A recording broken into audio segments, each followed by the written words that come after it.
మంచు ఫ్యామిలీకి 2024 ఏమాత్రం కలిసి రాలేదనే చెప్పాలి.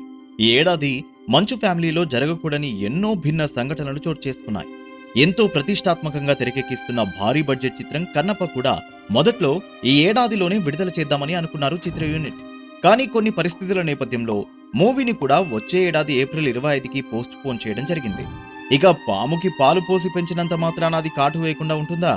అలాగే చిన్న కొడుకు అని గారాబం చేసి పెంచితే మనోజ్ చెప్పుడు మాటలు కట్టుకథలు అల్లి దారుణంగా ప్రవర్తించి కన్న తండ్రి గుండెల మీద తన్నాడు.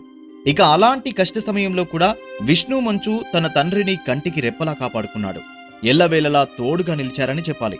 ఇక సొంత కుటుంబంలో ఇంత జరుగుతున్నా తండ్రికి సపోర్టు చేయకుండా ఒక మాట కూడా మాట్లాడకుండా లక్ష్మీ మంచు ఈ వ్యవహారాలన్నింటికీ దూరంగా ఉంది. మనోజ్ చేసిన పనికి కన్న తల్లిదండ్రులు హాస్పిటల్ బెడ్ ఎక్కాల్సిన పరిస్థితి వచ్చింది. అయినా సరే లక్ష్మీ ప్రసన్న నోరు మెదపలేదు. ఇక నటప్రపూర్ణ మోహన్ బాబు మీద కూడా ఎన్నో టీవీ ఛానల్స్ ఫేక్ వార్తలు తప్పుడు ప్రచారాలు చేశాయి. కట్టుకథలు అల్లి తప్పుడు వార్తలను ప్రసారం చేశాయి. ఇలాంటి క్లిష్ట పరిస్థితుల్లో కూడా మోహన్ బాబు తన పెద్దరికం చూపించారు. ఇక విష్ణు మంచు విల్ స్మిత్ తో కలిసి జతకట్టడం, తరంగ వెంచర్స్ పేరుతో ఇండస్ట్రీలో కొత్త సాంకేతికతను తీసుకురావాలనుకోవడం కొంత శుభ పరిణామం.